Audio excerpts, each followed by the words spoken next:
All right, so as promised, here we go. Here's my thing on Mercury retrograde, okay? Got a special presentation for you with charts. Today is Friday. It is the 24th of July, so Mercury just went direct yesterday. So we're going to talk about retrograde, what retrograde process is, what you can expect from Mercury retrograde, when you're going to be over with Mercury retrograde, and the whole nine yards, right? We're going to talk about a bunch of things and uncover some concepts, and the concepts are here to help you just get a better grip and understanding of what the astrology is and where I'm coming from, okay? So here we have our screen with my beautiful artificial, AI lion there. Probably one of my favorite things that I created with AI for the Leo season. And so we're talking about Mercury retrograde ending. Now, Mercury's now direct. Direct is what we astrologers refer to as no longer retrograde, right? With so much going on astrologically, I would just like to discuss this Mercury retrograde motion, the basket that just formed with the creative triangles, along with the creative triangles, and illustrate some points on the charts, with actual charts. So we're going to be looking at that right now. So now, by the end of this video, you're going to understand the basics of retrograde motion, Mercury's starting position, and the shadow or storm period that will end on the 30th. Now, we know that Mercury retrograde ended yesterday on the 23rd, so this video will present many different astrological concepts. You may want to go back and rewatch parts of it, okay? We'll figure out where to put it and how we're going to make it available for everybody. You can always favorite it because it will be presented on TikTok and on YouTube. Comments are always welcome, and questions are always welcome too. Put them in the comments. That way there we'll be able to get to them, right? We're going to work on trying to figure out that channel too, as far as getting it streamlined. Now, this is what Mercury's retrograde actually does not look like, because basically what it is an optical illusion from the Earth looking out to space. So when we're looking at planets going retrograde, the planets do not stop and go like a cartoon and then go backwards. They're actually just, the Earth is either passing them or they're passing the Earth. So it's basically from our vantage point what that planet is doing.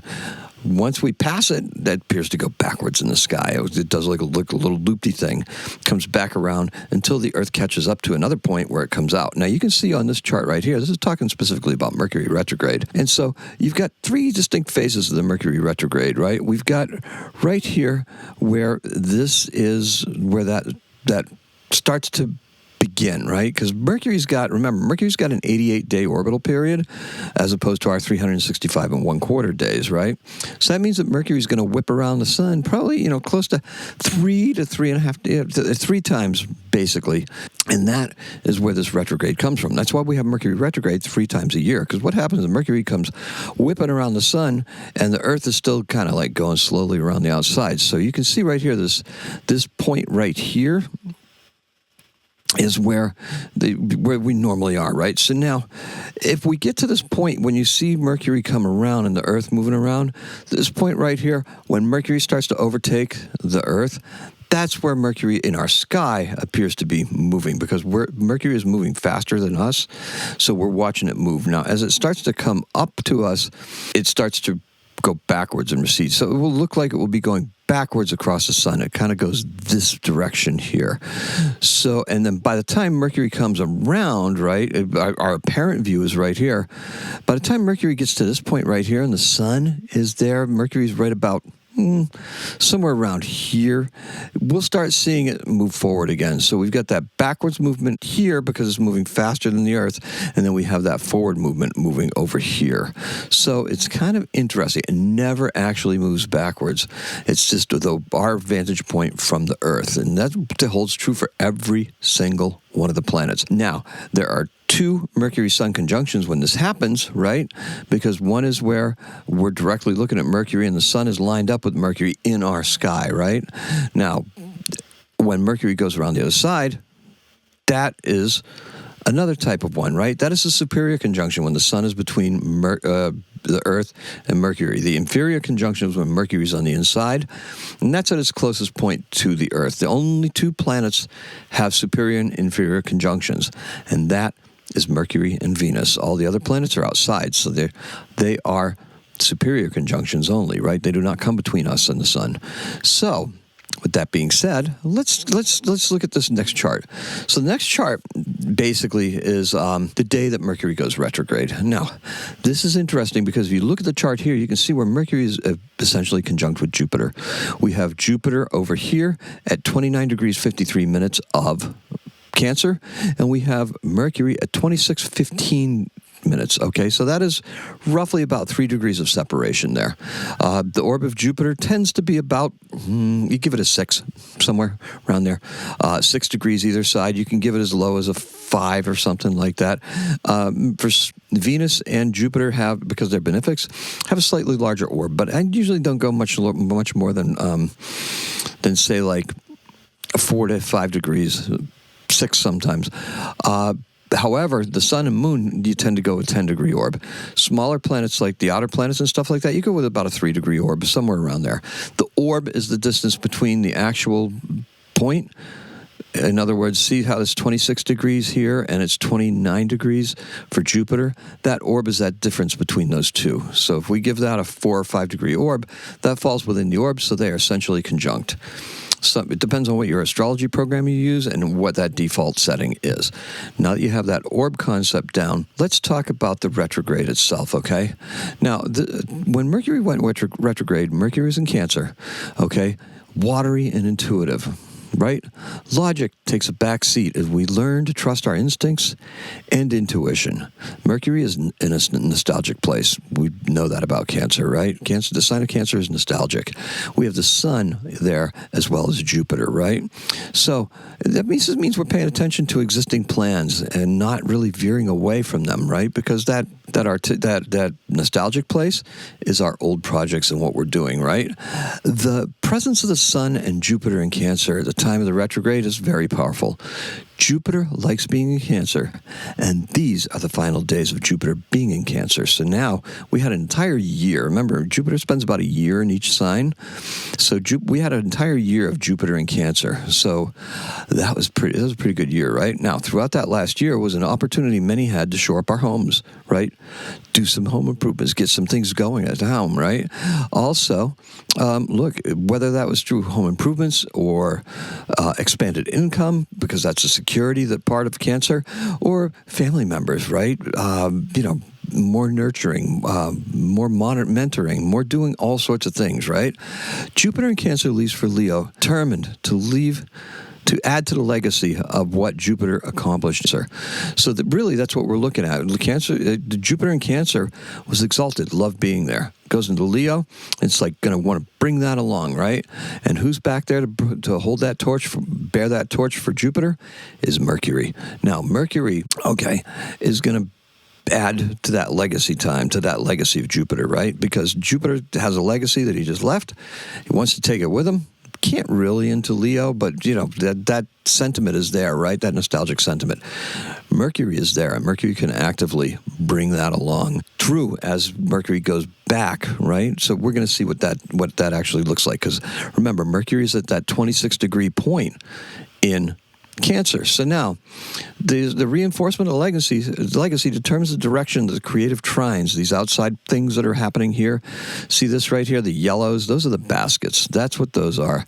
That is that basket that formed between Pluto and Jupiter. So we've got 3 sextiles there that are going to play into this whole feeling of what we're doing and what's going on, and over the next couple of months, right? To the end of the year, practically. And the reinforcement of this legacy is where we're heading. Now, this is bigger than it was last year. Last year was big. Last year, we had a very happy Jupiter, just very willing to provide in big and grand styles, particularly for home, particularly for our sense of security. At least that was one interpretation you could have from it, and that's one way that you could have felt it, right? You could have felt it other ways, too. It could have vexed you somehow if you weren't quite so Cancer focused or open to water elemental energies, right? So this is we have points along the way that are going to become apparent as we move forward. Now, if we move into the next slide here, we're going to see where we have. This is for the 19th. Okay, so this is that basket, when that basket really started, when we had all of these planets here: Jupiter, Uranus, Neptune, and Pluto, all at 4 degrees of their respective signs. That is Barbault's basket. Now, who's Barbault? Well, Andrei Barbault was an astrologer. He's deceased now, but he had made several predictions based on his timing of the planets and stuff like that. This is probably the last one that he made, calling for universal harmony, because we've got some Aquarian themes there with Pluto and Jupiter in Leo, bringing those things forward. Leadership, right? Leadership in changing what it is and changing society in ways that Pluto would like to see society changed, which is, not so much top-down government, but government by the people, for the people, a more socially aware government. And that was his vision for it. Now, I don't know how long ago he had the vision for it, but Barbault was also known for predicting the fall of the Berlin Wall as well as the COVID-19 pandemic. Okay, so, there's some things there that he had a little bit of a track record with. When you're talking about predictions and stuff like that, it's very generalized. You don't really get too specific, but he's very specific about this basket. And now you can see the moon here, I circled it in green, is actually making the handle of that basket. Now, this triangle right here that you can see is a grand air trine, because that's Pluto, that's Uranus, and that's the moon. This sets it up nicely, and what that does is it just harmonizes those energies, but they're easy energies, right? And that's the problem with trines. Trines are great. They're very compatible energy, but you tend to get lazy if you're sitting in them, right? And you have to be constantly focused on what it is you want to accomplish. We've got Uranus up there in communication. This right here, this is communication. This is me communicating to you. We've got Pluto out there in Aquarius. That's changing the minds of the collective. That's me reaching out to the collective right here, right? And then we have the moon in Libra, bringing all this together. And that Libra is just that action, that balance, and that trying to strike that balance so we get these ideas out there. It's air energy, so it's basically ideas. And these are abstract ideas. Now, that's going to be really tough with Mercury in Cancer, because those ideas do not get articulated very clearly, and there can be a tendency to rush. This chart right here is going to provide you with some insight as to how I use these charts to analyze long-term flows. You might want to call it a prediction like Barbault's basket, but I prefer to think of it just like a cradle. Like, I don't really think of it as a basket, although we do see the moon up here in the handle position, right? So the moon can go around at 4 degrees of Libra there. That is a handle position for the basket. And basically, this kind of like, the cradles all protect us, right? They hold us. It's where our parents have us. And the tension that we get from our parents comes from over the cradle. It doesn't come from underneath the cradle. The cradle holds us in a position to protect us, and the attention that comes to us is what's outside of that cradle. So we have Virgo, we have Libra, we have Scorpio, we have Sagittarius, we have Capricorn, all over the cradle, right? We have the moon in Libra. That's actually the handle of the cradle. So that Libra thing, that balance and that flow and those ideas and the things that we're working on, equality, diplomacy, Libra things, Venus things, right? Beautiful, beautiful Venus things. And we have Venus in Virgo. So we're really looking at this carefully, and we're trying to figure a way that we can execute this in a way that's going to happen in a nice way for us. Because Earth signs are very practical, and they want to implement things. Now, with Venus being in Virgo, we have that kind of strange association. And if you look between the North Node and the South Node, there's a point in 4 degrees of Virgo that we talked about. That's going to be a very important inflection point for us as we go forward. As the sun comes into that 4-degree point later on in the year, that's going to be a very important checkpoint for us. It's like a milestone. So that's what we're really looking at. And that milestone is a spiritual milestone because it's opposite Pisces. So we will know how on point our intuition is as we move forward as far as what we're changing and what we're trying to change with art and bringing it to people. Because that Neptune in Aries is creative. Right? It's not the distractions, but it's what we're trying to build. We have Neptune retrograde there, so it's not so much gumming up the works as much as Neptune normally does, and it's providing a little bit of clarity. So let's talk about what else we got going on, because look, last year we were building income and security with that Jupiter in Cancer all year long, right? So, and we were staking our claim to a better lifestyle. Venus things, right? That Venus living. Venus and the moon are very compatible. The moon is very comfortable in Taurus. So there's that compatibility there. The moon is positioned within the second Libra in the second house, right down here. See that too? We're using whole sign houses here, and this is actually the time. There's new ways that we're going to be vetting these communications and ideas. It's all about that communication, right? With Uranus up here in Gemini. So we're really looking at that. We have Mars in Gemini too. Mars and Uranus are no longer conjunct, but we have Mars pushing that communication, making it be able to be more clearly understood, except when I'm speaking. But that's okay, because we have Mercury in Cancer, and that's a watery flow, right? There's some vagueness there that's going to happen. It's just par for the course. The moon being in that second house is our personal assets, right? So that's really what we're gathering to us, what we have, what we're trying to use, right? It's a strong emotional alignment with financial stability, material comfort, and these Venus things, aesthetic harmony. And Venus is going to play into this very huge, as you're going to see. So now, this is actually the time of when Mercury goes direct. So Mercury goes direct at 16 degrees. So we backed up 10 whole degrees, 10 degrees into Cancer, right? We didn't leave Cancer. That's a different story, but we went back 10 degrees. So now Mercury is going to cover that ground again to come back up to that 26 degrees. And that right there is called the shadow period. That's the storm period. When Mercury actually goes past the point where Mercury was at before the retrograde began and backs up, that's the retrograde. The storm, or the shade period, the shadow period, is that moving forward. So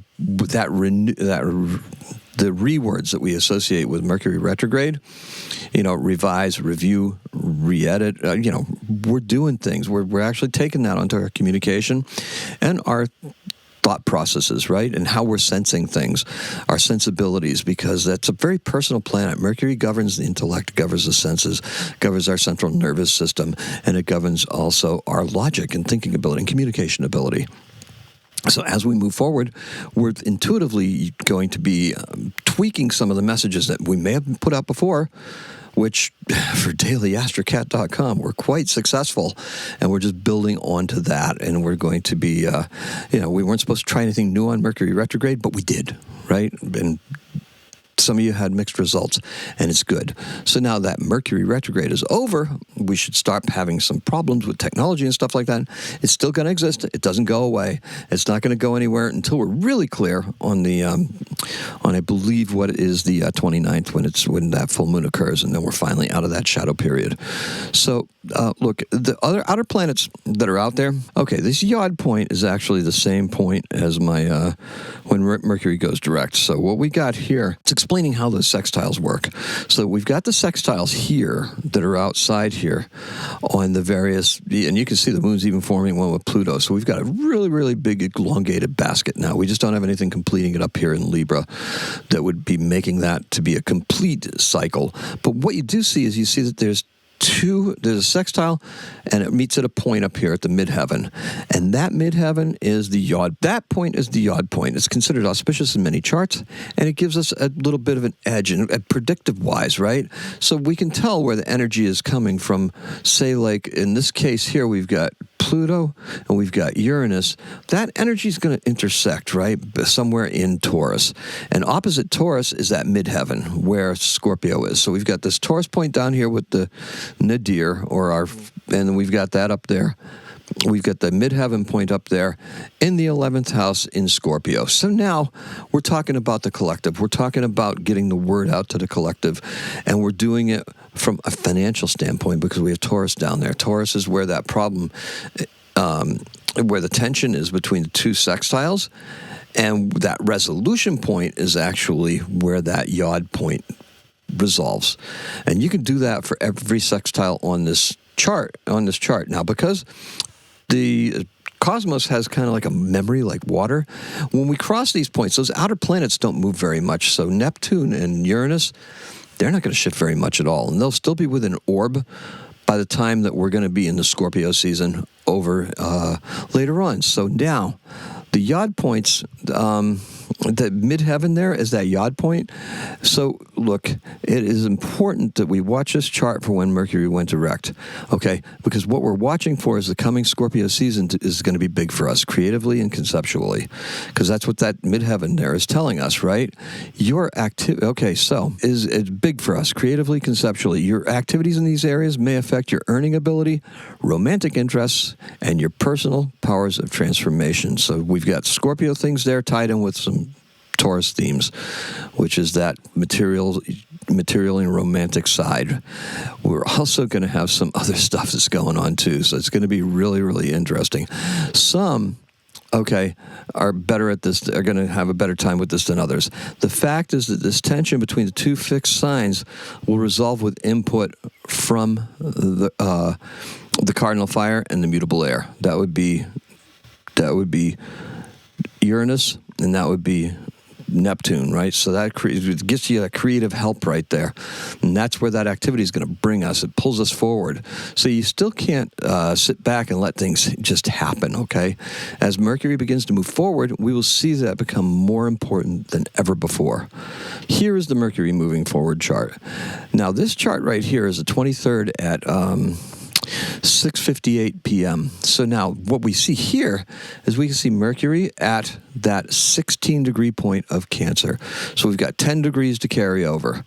With that 10 degrees of carryover, we can also see that there is a trine in here, another grand trine, and we can see our basket in here as well. So these are very, very important points, and it's important that you see this visually because you can see the trine, the big trines, right? The blue ones are trines. So you have a trine here between Neptune and Pluto, and you can see that this trine is giving us all sorts of things. Now, what these trines do, though, is they also form kites, and I wanted to leave that in there because that actually shows, this is from earlier in January of this year, and that shows that creative trine still there, right? But it's on the other side because Uranus moved away, and so did Jupiter, enough to deactivate that creative grand trine, but you have a creative grand trine here between Pluto, Neptune, and Ceres, not Ceres, Black Moon Lilith. So that's just an illustration, and I'm going to take that out of there. What we have going on is that this is the point where Mercury is direct, and things are going to take time before they start up and get moving, right? Because it just doesn't kick into gear, right? It's going to stop a little bit, and then it'll start moving forward. And here are the trends that you'll need to be looking out for. Okay, Mercury will carry the Cancer energy back into the basket. That's right, Mercury's going to join that 4-degree point after Mercury is direct, right around the 8-8 portal, and that's really going to push us forward, right? 2 4s is 8, right? So it'll still be, the other outer planets will still be at 4 degrees. Jupiter will have moved on, and so will the Sun, for that matter of fact. We're going to have the Sun enter that position and Mercury enter that position. So that's going to give us some extra, that's going to personalize this for us and really give it some drive, because we're going to pick up that energy that's there, and then we're going to be able to take that creative energy and be able to express it even better in Leo, as maybe even better than I'm doing right now. Who knows, I might be more polished by then. All right, so look, that energy will be charged and ready to really highlight what should be mattering to us, okay? By the time Mercury reaches Leo, you're going to feel transformed. Jupiter in Leo is flashy and showing, and kind of show-offy, like under the spotlight, and dramatic. But we're feeling a bit out of our element because most of us are not Leo natives, okay? Once Mercury is out of Cancer and that Sun enters that position where Jupiter was, we're going to feel more like we're able to articulate these creative things going forward. And real communication with Mercury out of Cancer is going to be direct and powerful. The grand fire trine here, that circle, that triangle that I showed you there, that grand fire trine highlights actions in Scorpio and Sagittarius. And this chart offers us a very clear warning. Take care of your relationships starting today. All right? because there's something coming up, and we're gonna have Venus retrograde. So it's going to be retrograde in Scorpio. So Venus is going to be crossing over those points where that yod that I showed you between Uranus and Neptune will actually be crossing over that point a couple of times. Now, the lusty bits of Scorpio are better spent at home. Mercury and Cancer, okay? Honestly, just take care of that. And so we can use the rest of that powerful energy in Scorpio, that when Venus is going to be retrograde, and just building up power there, and taking and assembling what we want and what we need, right? Power. Yes, power, and get to the bottom of mysteries.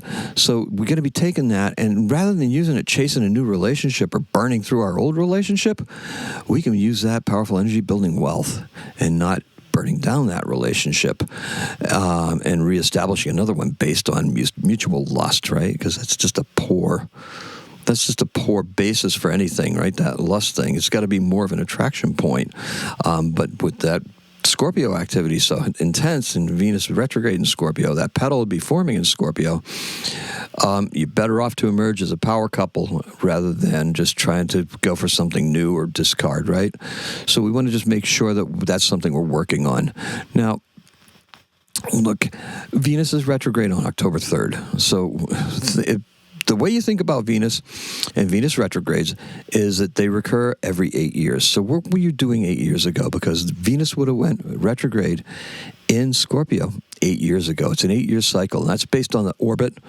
And there's another video on that, and we will be updating that video very soon to take into account Venus being retrograde in Scorpio as opposed to Venus being retrograde in Aries. So that's what we have there. So think about this. Where were you 8 years ago? You're going to save yourself all sorts of legal headaches by preserving your relationship, by strengthening it, and by making it better, right? We want to make sure that we're going in the right direction at all times, because we can really take some of this energy and use it. And this is something that we can do intuitively because it's in the water sign, right? And we have Mercury in the water sign right now. So think about it now. Don't put it off for later.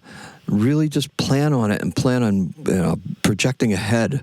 That way the astrology can work for you, and you can work with the flow of the energy. Now, you're going to save yourself lots of legal headaches because Venus is going to go back into Libra, okay? She's going to go retrograde in Scorpio, go into Libra, and then come back into Scorpio. And you don't want to take that back into Libra because we already established that's kind of a legal little fuzzy area when there's Libra aspects that are powerfully aspected, say like a planet going retrograde, returning to Libra, that regulates relationships. So, the retrograde, look, you can use that retrograde to be creatively revamp your side hustle. All right, you can do that. And your sex appeal, use your sex appeal to get a broader audience, right? You can do that. You can use it for the 3D job if you need to, but you're going to be able to make a choice. You're going to be actually forced to make a choice here very soon. Mercury is going to go retrograde again on the 24th of October in Scorpio as well. So both Venus and Mercury here will have us go deeper, get darker, and demand that we get to the bottom of some pretty dark mysteries, like figuring out what it is we're going to do. Ultimately, we need to complete our transformation to a full-blown avant-garde representation of our chosen art form. Honestly, that's what I see here. This will be us at our most intimate. Not everything that we do needs to be disclosed because that's the way Scorpio works, right? It just doesn't disclose everything. It holds it back. Fixed signs, you're going to benefit from this intensity very much, particularly when both Venus and Mercury are retrograde and going back. Then when Venus goes back to the cardinal signs will benefit from it a little bit too. So now, look, at this point, you can put your signs that you have in fixed elements or cardinal elements into service for you and be able to figure out and get to the bottom of this, because we're really going to start digging deep in that at that Scorpio season, because the sun will also be guess what? In Scorpio as well. So this gets very personal and very intense. And that's the actual meaning of that Scorpio sign, is the intensity, right? So look, at this point, you're going to be on a treasure hunt. And this right here is your map. This right here. Okay, that's the map. That's where we're going. So now, in keeping with the current astrology, since this is buried treasure, you won't know quite what you're digging up, but you're guaranteed a better chance if this is for yourself and not for the benefit of a bigger corporation. Treasure map, right? That's what we're getting at. This is what I have for you. If you have any questions, okay, if it wasn't clear enough or anything like that, leave me notes. Be kind. These are a different thing than what I normally do because of the charts and the notes and everything like that. It's a little bit more different, and I'm not quite so good at it yet, especially with the screen recording as well as the sound recording and the video recording that runs off to the side, right? So please, if you like it, like it. If you don't like it, let me know, but let me know kindly. Be constructive. Don't just say, oh, this is whatever. I don't respond to that stuff. What I do respond to, though, is I respond to creative, helpful, and kind criticisms and also kind comments. So thank you so much. I hope this made sense for you, and I hope this gets you to figure out where you're going to move forward strategically for the next couple of months. Okay? daily-astrocat.com means exactly that, daily. You can get this. I'm going to find out where we can get it. It's going to be on YouTube, definitely, and it's going to be on the Apple Vodcast as far as the video part of it is concerned, because with the charts, that's what you want. I will put it on the regular podcast, but it's not going to be quite so fun unless you grab it where the video is available. Not that the video is that great, but you'd be able to see the charts and be able to see some of the things that I'm talking about anyway. So look, subscribe, click notifications, go to our website, and that will help you too, because I will actually put a link to it at the bottom. I'll take my Venus retrograde one off. I will put this video down there for Mercury retrograde, and you'll be able to watch it as many times as you want. And that's all I have for you. Thank you so much for joining me. I appreciate and love every single one of you, and any new people that come along, welcome aboard, and stay tuned for more content just like this. But it's also here daily.